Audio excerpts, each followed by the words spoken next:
할렐루야. 오늘은 마태복음 5장 9절의 말씀, 화평하게 하는 자라는 제목으로 말씀을 증거하겠습니다. 그림은 넘지 못할 두 개의 사이에 예수님 십자가가 다리가 되어서 있는 장면입니다. 저는 이것을 예수님의 십자가가 화평의 다리가 된 것으로 한번 상상해 봅니다. 예수님께서는 마태복음 5장 9절의 말씀에 화평하게 하는 자가 복이 있나니 그들이 하나님의 아들이라 일컬음을 받는다 했습니다. 평화를 만들어서 하나님의 아들이 되시기를 축원합니다. 혼자 가만히 있으면 그냥 점잖은 사람이고 분쟁의 지역에 들어가서 평화의 다리를 놓는 노력을 하면은 그것은 평화를 만드는 것입니다.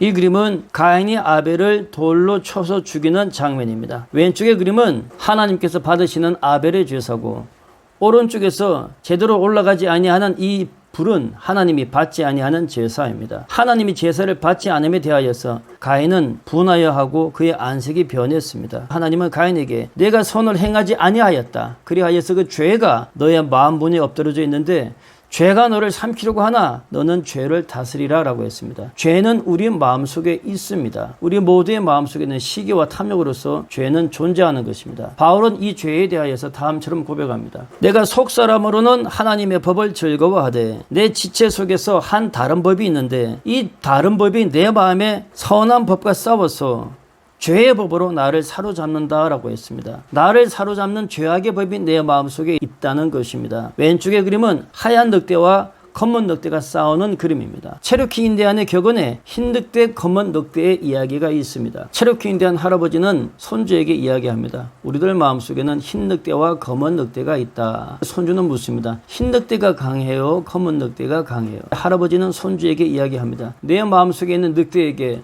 양식을 많이 주는 늑대가 이긴다라고 했습니다. 선한 말씀의 씨앗을 마음에 많이 뿌리면 하얀 늑대가 힘을 얻는 것이고, 분노와 악과 탐욕이 우리 마음을 지배하게 되면 검은 늑대가 더 강해지는 것입니다. 아무쪼록 우리는 하나님의 선한 말씀이 우리 심령 속에서 점점 자라서 선한 양심의 법이 우리 심령을 가득 채우시길 축원합니다. 로마서 1장 말씀에는 하나님을 부인하는 악한 마음에 죄악이 가득 찼다고 했습니다.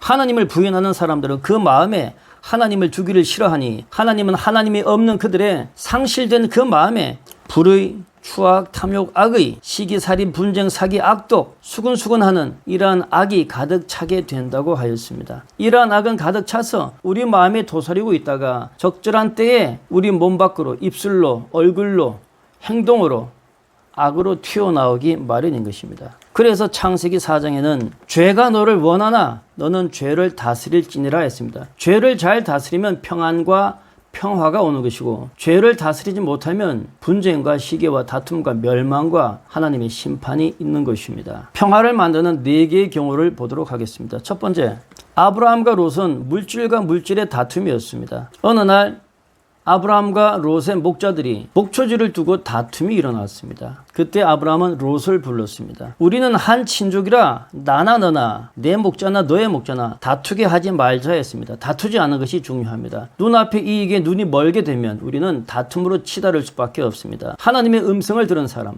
하나님의 부름을 받은 사람, 믿음의 조상 아브라함은 어떻게 했을까요?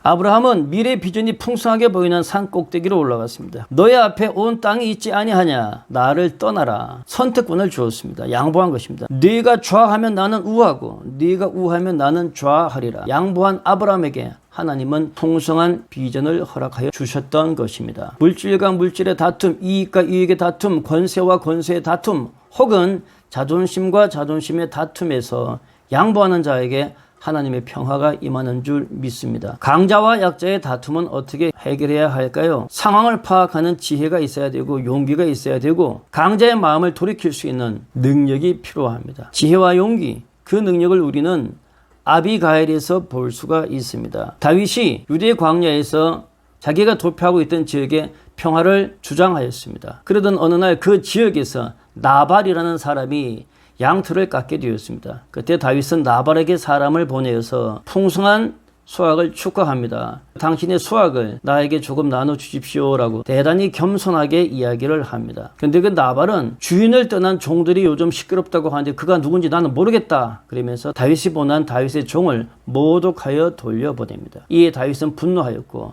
용사들을 이끌고 나발을 치러 가는 것이었습니다. 바로 그때 그 소식이 어리석은 나발의 지혜로운 부인 아비가일에게 들려집니다. 그때 아비가일은 풍성한 초하게 잔치 음식을 많이 준비하고 다윗을 직접 찾아가서 만나 뵈었던 것입니다. 아비가일은 다윗에게 그가 누구인가를 깨닫게 해줍니다. 이때 아비가일은 다윗을 내 주라고 칭하였습니다. 여호와께서는 반드시 내 주 다윗을 위하여서 든든한 집을 세우실 것입니다. 이는 내 주 다윗이 여호와의 싸움을 싸우시기 때문입니다. 내 주 다윗의 일생에는 악한 일을 찾을 수 없기 때문입니다. 여호와께서 내 주 다윗에 대하여서 약속하신 대로 내 주 다윗을 이스라엘의 지도자로 세우실 때 내 주 다윗은 무죄한 피를 흘리셔서 슬퍼할 것이 없어야 할 것입니다. 라고 다윗이 하나님께 기름 부음을 일깨우는 것입니다. 얼마나 지혜롭습니까?